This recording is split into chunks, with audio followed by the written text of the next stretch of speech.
The Bookshop Cat. Finding belonging in quiet places. Close your eyes, take a gentle breath, and let me tell you about a place where silence is sacred, where stillness is celebrated, where being quiet is perfectly enough. This is the story of Marble, a shy gray cat who found her home in the most unlikely place, a secondhand bookshop where the air smells of old paper and coffee, where time moves slowly, where introverts find sanctuary. Tonight, as you drift towards sleep, you'll discover that you don't have to be loud to matter. You don't have to be social to belong. You don't have to change who you are to find your place in the world. So settle deeper into your quiet space. Let your breathing slow like the turning of pages. Let the noise of the world fade away. This is Marble's story, and perhaps it's yours too. Let's begin softly.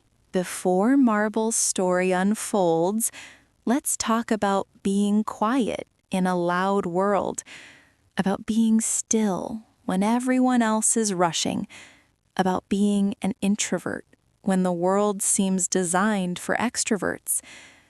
This story is for those of you who feel tired after socializing, who need time alone to recharge, who prefer deep conversation with one person over small talk with many, who find peace in solitude, who feel most yourself when you're by yourself. The world often tells us we should be more outgoing, more social, more comfortable in crowds, more talkative, more everything we're not. And that can make us feel like something is wrong with us, like we need to fix ourselves, like we're not enough.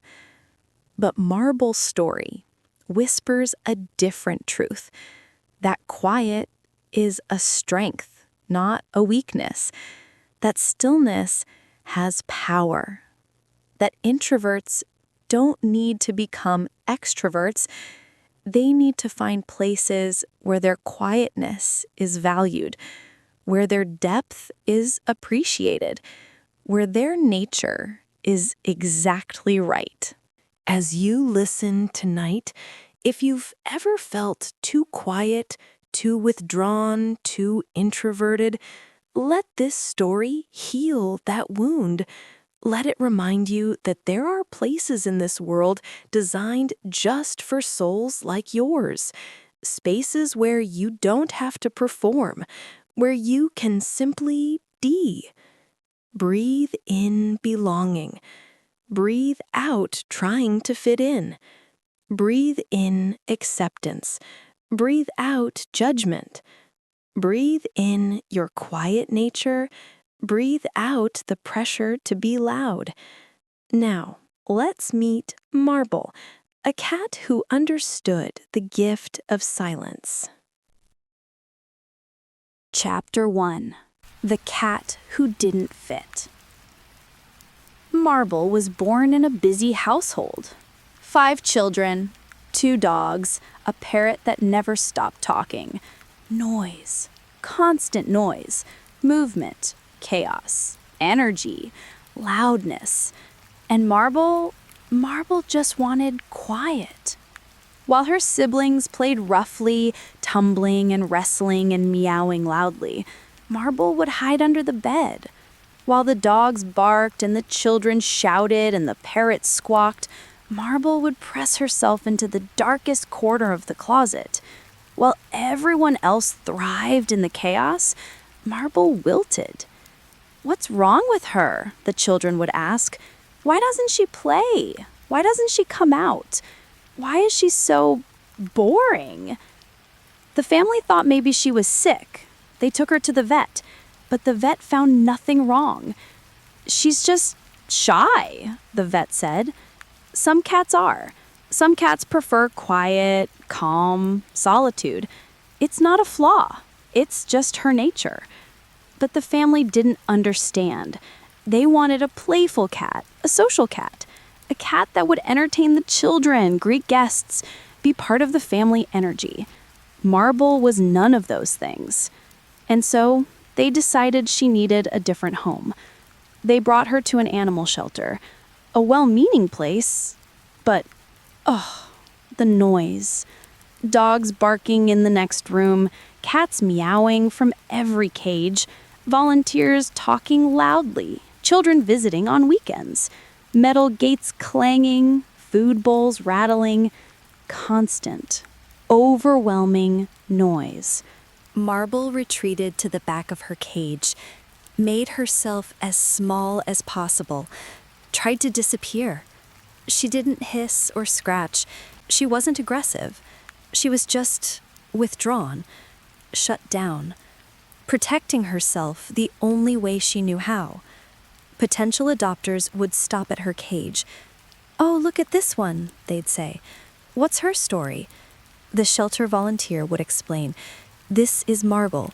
She's very shy, needs a quiet home, doesn't do well with noise or chaos or lots of activity." And people would move on. "We want a cat with personality," they'd say. "One that will play with the kids, be social with guests.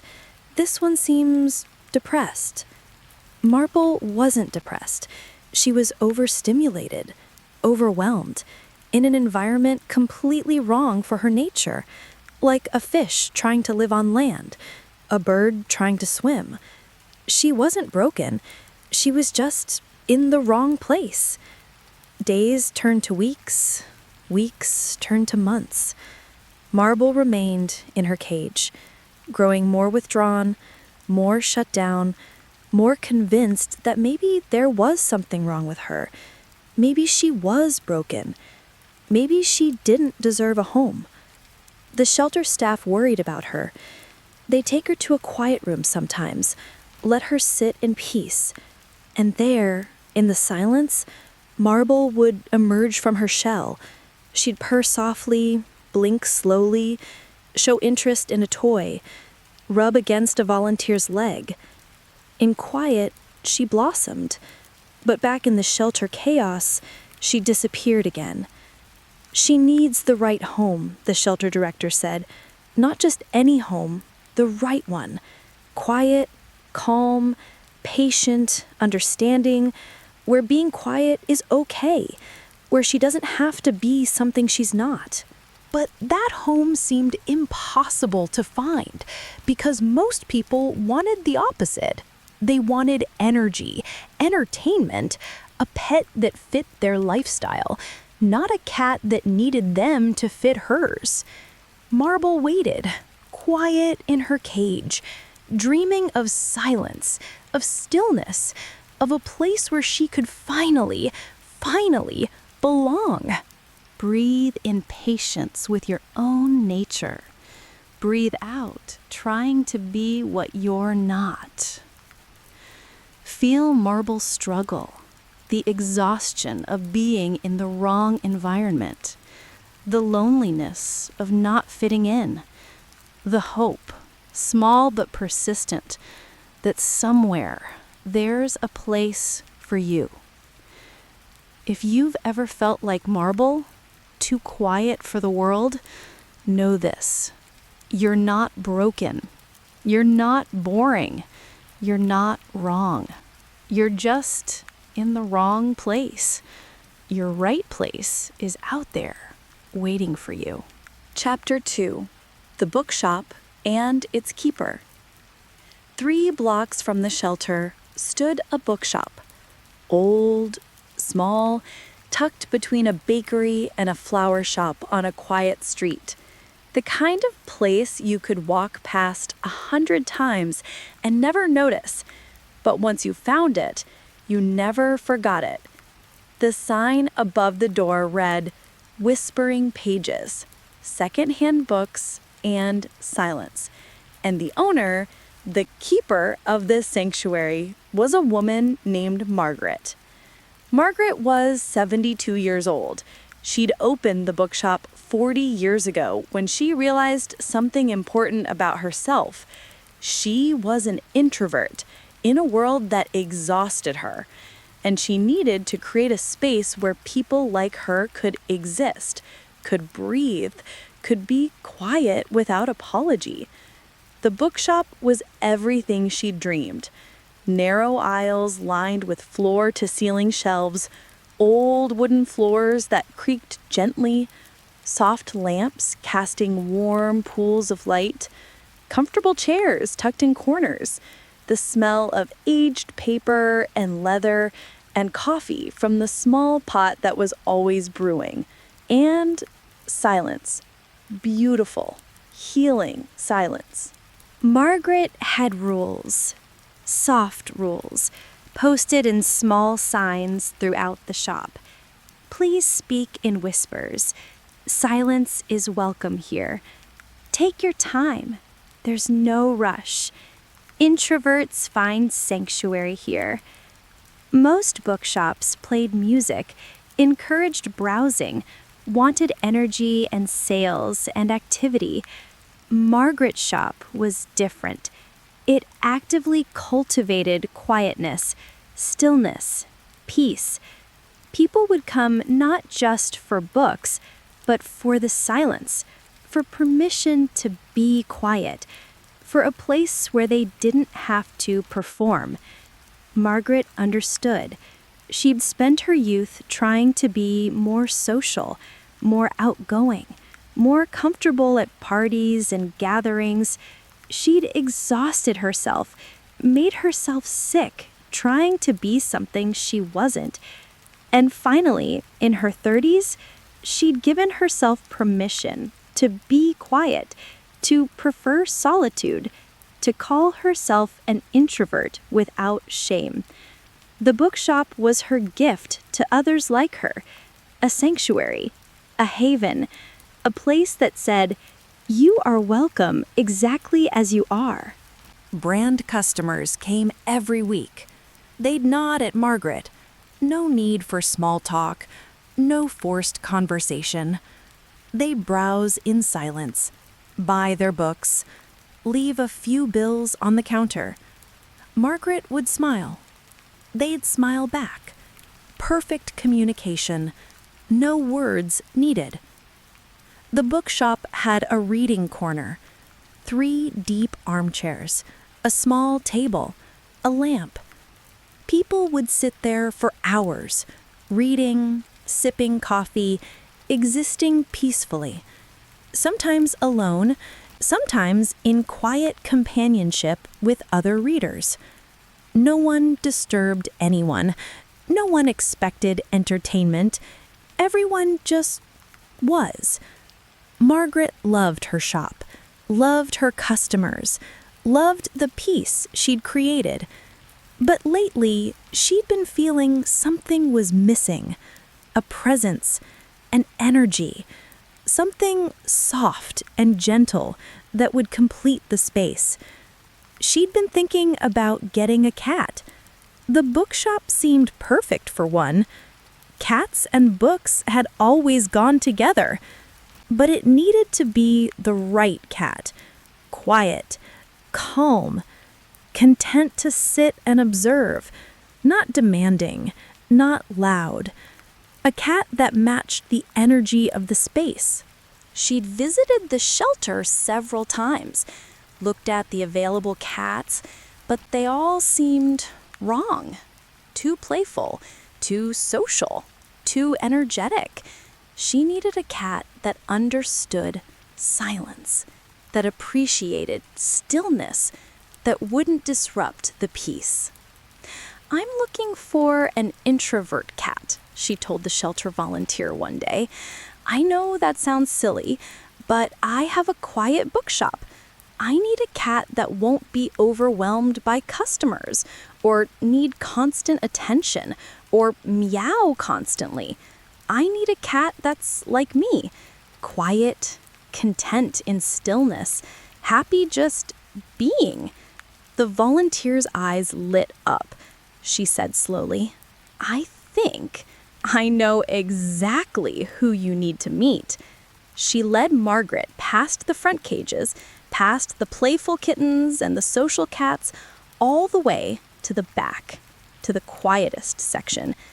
And there, in the corner, was Marble, pressed against the back wall, making herself small, her gray fur blending into the shadows, her green eyes watching, cautious, wary, but interested.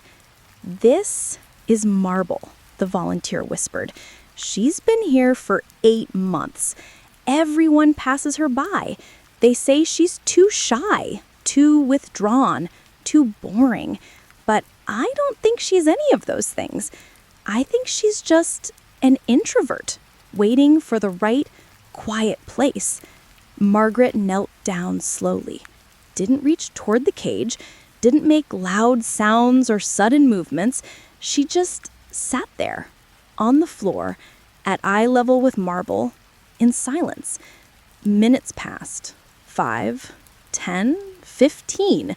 The volunteer started to fidget, but Margaret remained still, patient, waiting. And slowly, so slowly, Marble crept forward, inch by inch, until her nose was almost at the front of the cage. She looked at Margaret. Margaret looked back, and in that look, something passed between them. Recognition, understanding, kinship. "Hello," Margaret whispered. "You're just like me, aren't you? You're not broken. You're not boring. You just need quiet. You need peace. You need a place where being still is enough." Marble blinked slowly. The cat kiss. Agreement. Yes. Understanding. Please. "Would you like to come home with me?" Margaret asked softly. "I have a bookshop. It's very quiet. People whisper there. They read. They sit in comfortable chairs. They don't rush. They don't demand. They just are. Would you like that?" Marble stepped closer to the bars, reached one gray paw through, touched Margaret's hand, gently, tentatively, hopefully. Margaret's eyes filled with tears. "Yes," she whispered. "Yes, you're perfect. You're exactly right. Come home. Come to the place where you'll finally fit." The volunteer brought the adoption papers. Margaret signed without hesitation. "She's going to transform your shop," she said. "Trust me, she's special." Margaret looked at Marble in the carrier, no longer pressed against the back, but sitting upright, looking out, curious, hopeful, beginning to trust. "I know," Margaret said softly. "She's going to complete it, make it whole. She's exactly what's been missing." They walked out of the shelter together, Marble and Margaret, 2 quiet souls, 2 introverts, finally finding each other, finally going home. Breathe in, finding your people. Breathe out, trying to fit with the wrong ones. Breathe in your sanctuary. Breathe out hostile environments. Feel the relief of being understood, of being valued for exactly who you are, of finding the place that was designed for your nature. This is what we all need. Our bookshop, our Margaret, our place where quiet is celebrated, where we don't have to explain or apologize or change. Marble found hers. You'll find yours too. Chapter 3. Marble finds her home. The first thing Marble noticed when Margaret opened the carrier in the bookshop was the silence. Beautiful, blessed silence. No dogs barking, no children shouting, no metal gates clanging. Just quiet. the gentle creak of floorboards, the whisper of pages turning, the soft hum of the coffee maker. Peace. Marble stepped out cautiously, looked around, her ears swiveled, listening, testing, waiting for the noise, the chaos, the overwhelm. But it never came, just continued quiet. Margaret sat in one of the reading chairs, patient, letting Marble explore at her own pace. No pressure, no expectations, no demands. Marble investigated slowly, sniffed the shelves, walked the aisles, discovered the reading corner, the coffee table, the window seat with its view of the quiet street. Every space felt safe, calm, right. She found a spot on the windowsill, behind a stack of books, where she could see the shop but feel protected. She settled there, watching, learning, beginning to relax. "Take all the time you need," Margaret whispered. "There's no rush. This is your home now. You decide when you're ready to be seen." The first customers arrived mid-morning. Marble tensed, ready to hide. But they were quiet. They whispered greetings to Margaret, browsed silently, sat in the reading corner with their books. No loud voices, no sudden movements, no demands for attention. Marble watched them, curious. These humans were different. They didn't reach for her, didn't call to her, didn't expect anything. They just existed, peacefully, in the same space. One regular customer, an elderly man named Thomas, noticed Marble in the window. He smiled, nodded slightly, and continued reading. No fuss, no disruption, just acknowledgement, acceptance. Marble felt something shift inside her, a tension she'd held for months, releasing. This was different. This was safe. By the evening of the first day, Marble had emerged from behind the books. She sat openly on the windowsill, watching the shop, watching Margaret, watching the quiet humans who came and went, not hiding, not disappearing, just being. Margaret smiled. "There you are," she whispered. "I knew you'd come out when you were ready." The days developed a rhythm, a routine, quiet and predictable. Marble loved routine, needed it, thrived on it. Chapter 3. Marble finds her home. Margaret would open the shop at 9 a.m. Marble would follow her downstairs from the small apartment above. They'd have breakfast together in the back room. Silence and companionship. Perfect. Then the shop would open. Morning customers were the quietest, serious readers. People who came before work for the peace. They'd browse, buy, leave. Minimal interaction, maximum respect for the silence. Marble would position herself in different spots throughout the day. The windowsill in the morning, the reading corner in the afternoon, the checkout counter in the evening.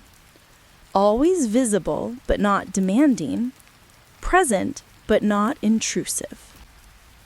Customers started noticing her. "You got a shop cat," they'd whisper to Margaret. "She's perfect. So calm, so peaceful. She fits here." And she did. Marble fit in ways that surprised even Margaret. She seemed to understand the purpose of the shop, the sanctuary it provided. She became part of that sanctuary, part of that peace. People would come in stressed, overwhelmed by their loud lives, and they'd see Marble, sitting quietly on a stack of books or curled in the reading chair, just being. And something in them would relax. If the cat can just be, maybe I can too. Marble never demanded attention, never meowed loudly, never jumped on people or knocked things over. She simply existed in the most peaceful way possible. And her presence, her quiet, gentle presence, enhanced the bookshop in ways Margaret couldn't have predicted. One rainy afternoon, a young woman came in. She looked exhausted, overwhelmed, on the edge of tears. She browsed the shelves mechanically, trying to distract herself, trying not to cry in public. Marble watched her from the reading corner, and slowly, deliberately, she jumped down, walked over, and sat near the woman's feet. Not touching, just nearby, present. The woman looked down, saw Marble, and something broke open in her. She sank to the floor, sat cross-legged, let the tears come silently, and Marble moved closer, pressed against her leg, purring softly. They sat together for 20 minutes, the woman crying quietly, Marble purring steadily, Margaret watching from the counter, not interfering, letting the moment be. Finally, the woman wiped her eyes, looked at Marble. "Thank you," she whispered. "I needed that. I needed silence and presence. No questions, no demands, just this." She bought a book, left a large tip in the jar, and came back every week after that. Always greeted Marble first, always sat in the reading corner, always found peace. This happened again and again. Marble seemed to know who needed her, who needed quiet companionship, who needed to be near another living being without having to talk or explain or perform. She became famous among the regulars, the bookshop cat, they'd call her, the Introverts cat, the cat who understands silence. Margaret would watch Marble with wonder, this cat that everyone had rejected as too shy, too boring, too withdrawn. She was none of those things. She was perfect, exactly perfect, for exactly this place. Marble had found her purpose, not entertaining, not performing, not being loud or playful or social, but being quiet, being still, being present, showing people that stillness has value, that quiet has power, that you don't have to be anything other than what you are. In the evenings, after the shop closed, Margaret and Marble would sit in the reading corner together, Margaret with her book, Marble in her lap. Peaceful, content, belonging. "We saved each other," Margaret would whisper to Marble. "You needed a quiet place. I needed you to complete it. We're perfect for each other." Marble would purr, blink slowly, settle deeper into Margaret's lap. Yes, perfect. Finally, home. Breathe in your perfect place. Breathe out the wrong environments.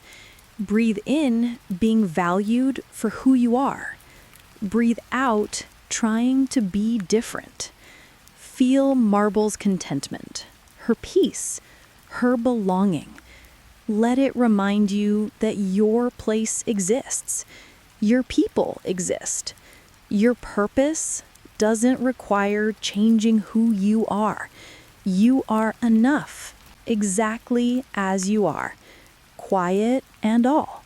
Chapter 4. What this story teaches us.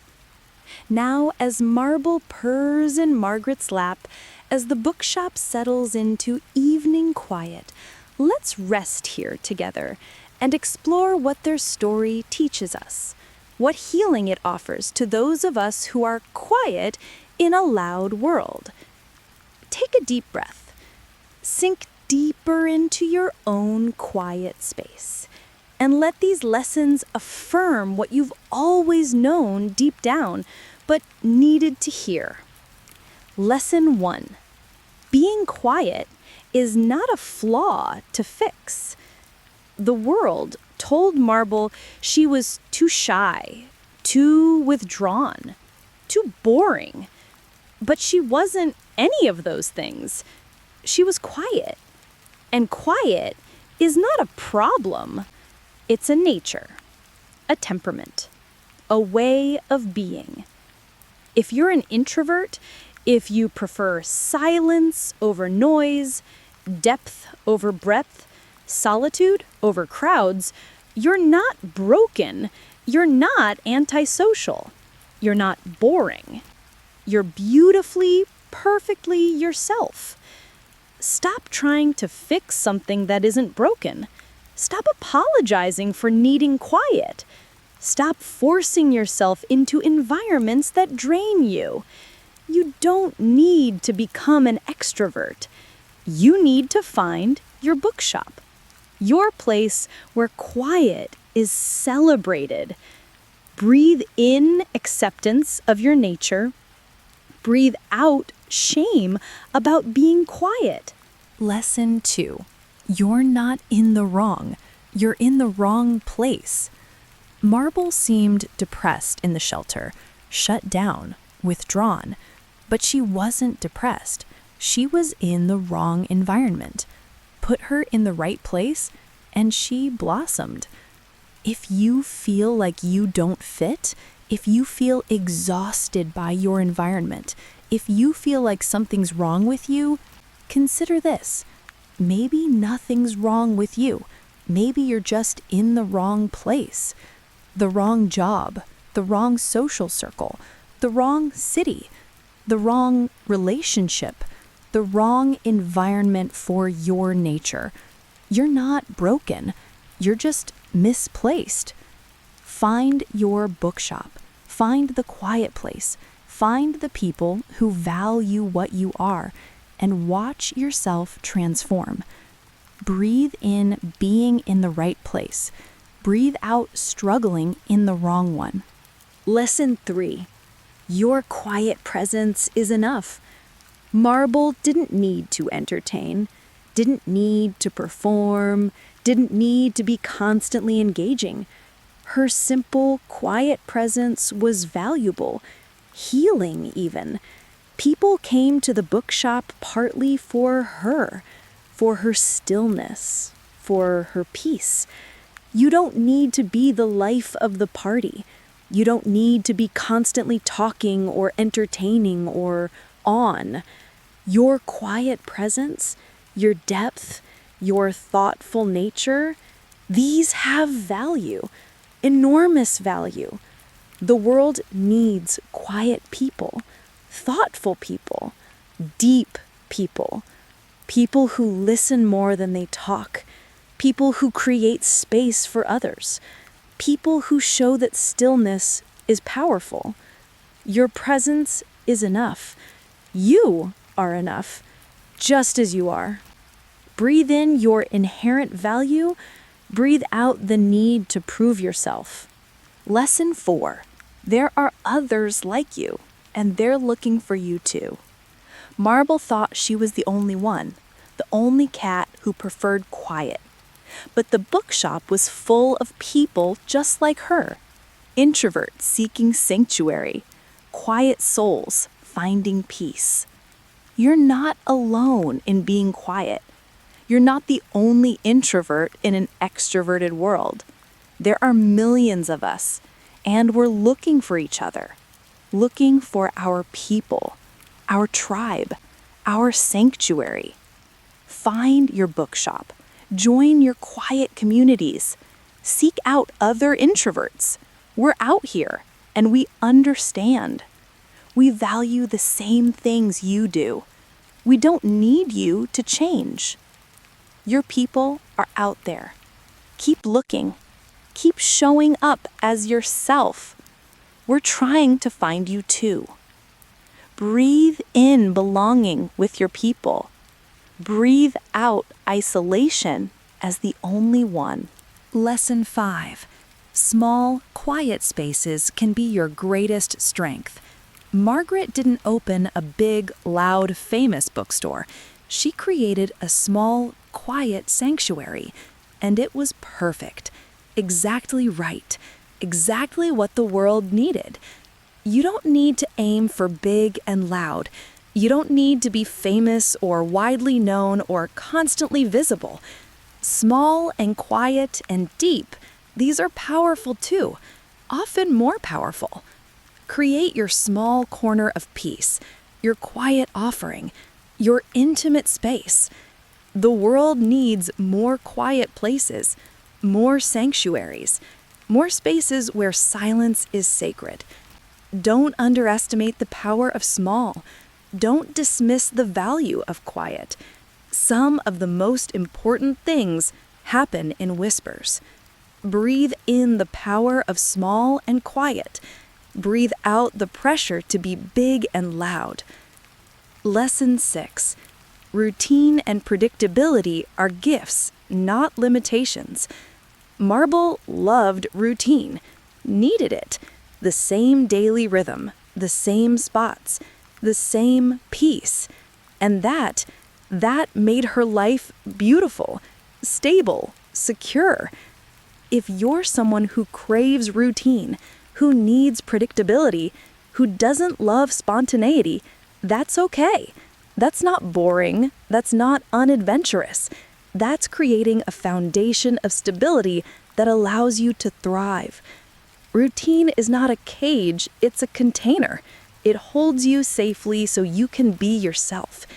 Embrace your routines. Create your rituals. Build your predictable life. It's a gift you give yourself. Breathe in the power of routine. Breathe out shame about needing predictability. Lesson 7.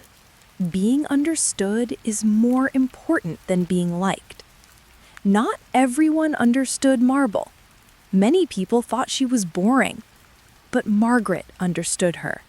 And that one person's understanding, that mattered more than 100 people's approval.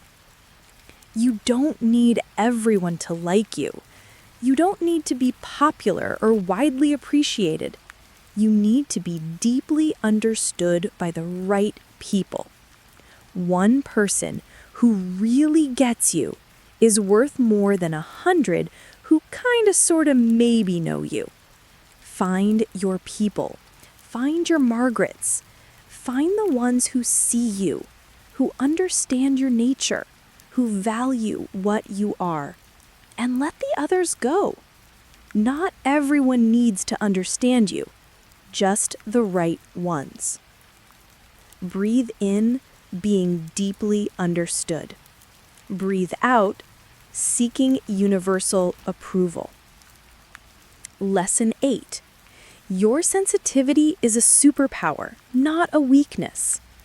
Marble was sensitive, easily overwhelmed, deeply affected by her environment. The shelter saw this as a problem, but in the bookshop, it was a gift. She could sense who needed her, who needed quiet comfort, who needed presence without words. If you're highly sensitive, if you're easily overwhelmed by noise and chaos and stimulation, you're not weak.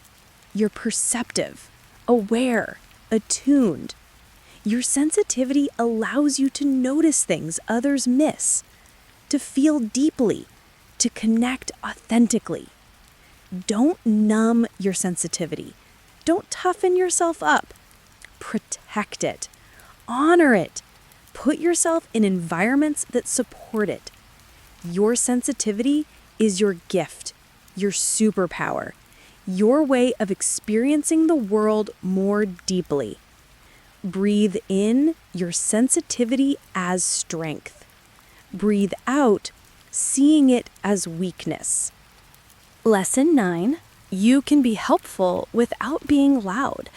Marble helped people, comforted them, healed them, not by being playful or entertaining or energetic, but by being quiet, still, present, showing them that peace is possible. You can make a difference without being loud, without being visible, without being on stage or in charge or constantly noticed. Quiet influence is powerful. Silent support is healing. Just being who you are in your quiet way, that helps people. Don't underestimate your impact. Don't dismiss your contribution. You matter. Your quiet presence matters.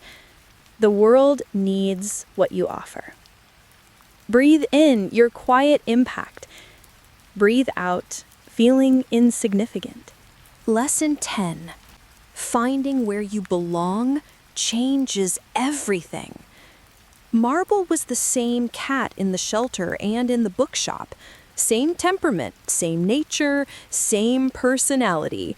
But in the bookshop, everything was different because she belonged. She fit. She was valued for exactly what she was. Finding where you belong, that changes everything. Your energy shifts, your confidence grows, your true self emerges. Not because you changed, but because you're finally in a place that supports who you've always been. Keep looking for your bookshop, your sanctuary, your place. Don't settle for environments that require you to be someone else. Find the place that says, you, exactly as you are. That's exactly right. It exists. Keep looking. It's out there waiting for you. Breathe in belonging. Breathe out trying to fit where you don't belong. These are Marble's gifts to us. These are the truths she illuminates. These are the permissions she grants to be quiet, to be still, to be introverted, to need peace, to prefer depth, to choose solitude, to be exactly who we are.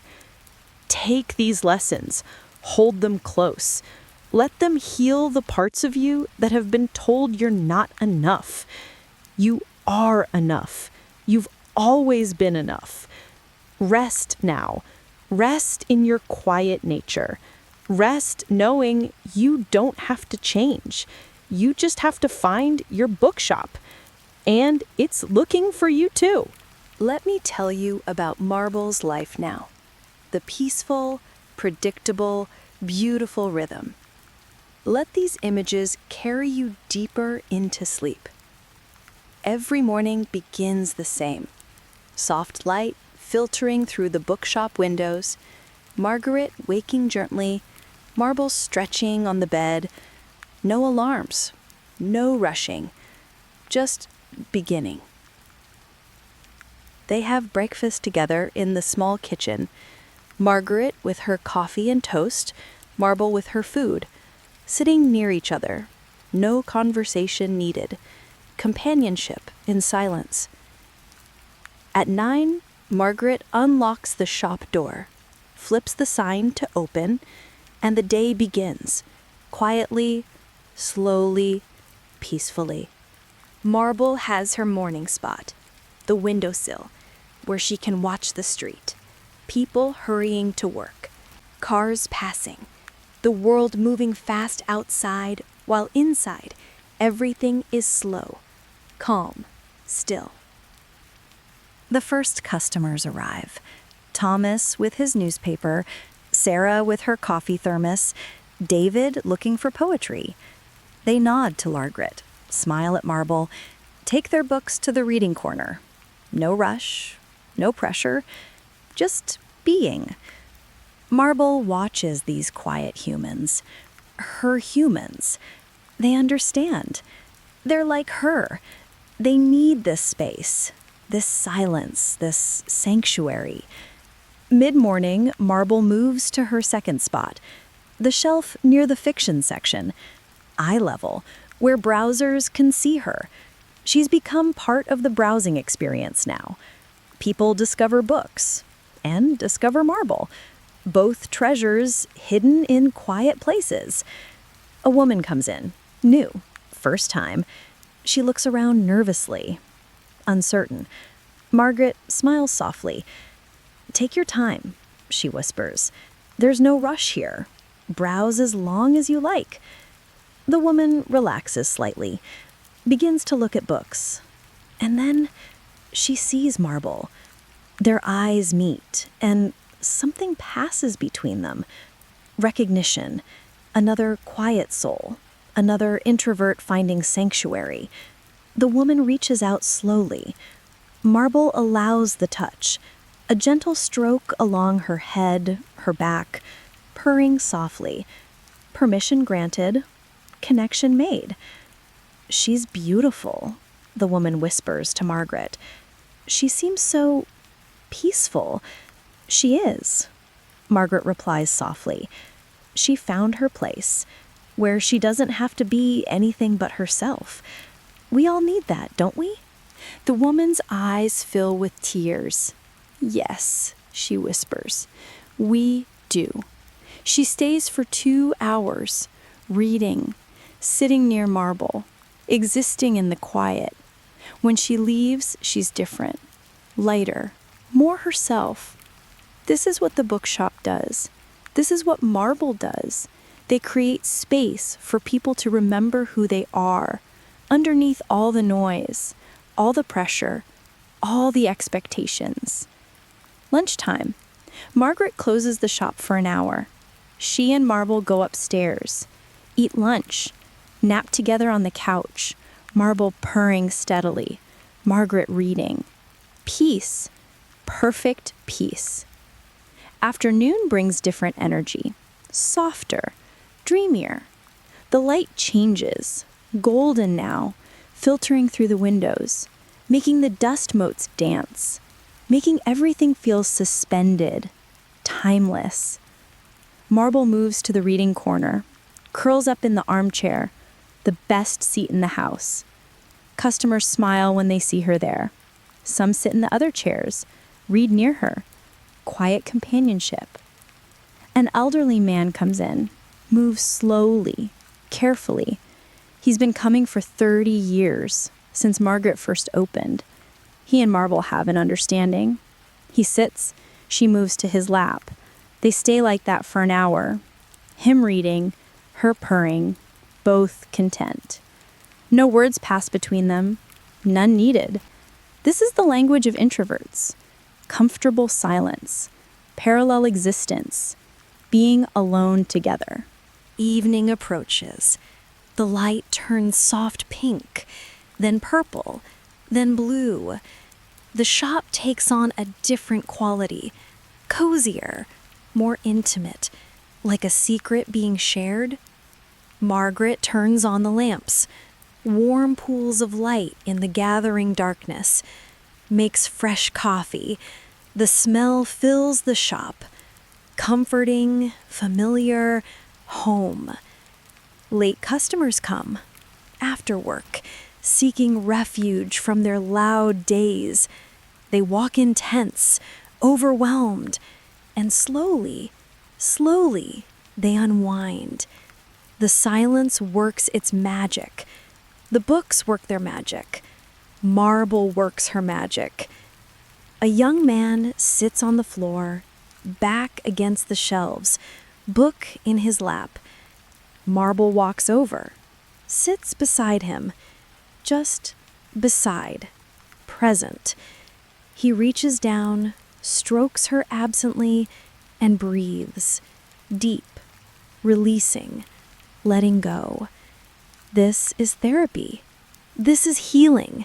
This quiet space, this gentle cat, this understanding woman, all creating safety, permission, peace. At 6, Margaret closes the shop, locks the door, turns the sign to closed, and the day, the beautiful, quiet day, is done. She and Marble go upstairs, make dinner, eat together, then settle in the reading corner for the evening, their private time, their deepest quiet. Margaret reads. Marble sleeps in her lap. Rain begins outside, tapping softly on the windows, creating a cocoon of sound, protecting, sheltering, holding them safe. "Thank you," Margaret whispers to Marble, "for being exactly who you are, for showing people that quiet is beautiful, that stillness is powerful, that being yourself is always enough." Marble purrs deeper, stretches, settles. Yes, home. Always, finally. This is the rhythm. Day after day, week after week. Predictable, routine, beautiful, perfect. This is what Marble needed, what Margaret needed, what all of us need. A place where we can be ourselves, where we don't have to explain, where we don't have to change, where we simply belong. Breathe in this rhythm, this peace, this belonging. Let it carry you deeper into sleep, into your own quiet sanctuary, into the knowledge that you, exactly as you are perfect. You are enough. You've always been enough. And now, as the story settles, as Marble sleeps peacefully, as the bookshop rests in darkness, let yourself drift. You've heard Marble's story, but really, you've heard your own. The story of every quiet soul, every introvert, every person who's been told they're too much of what they are and not enough of what they're not. But you know the truth now, the truth Marble found. You're not broken, you're not boring, you're not wrong.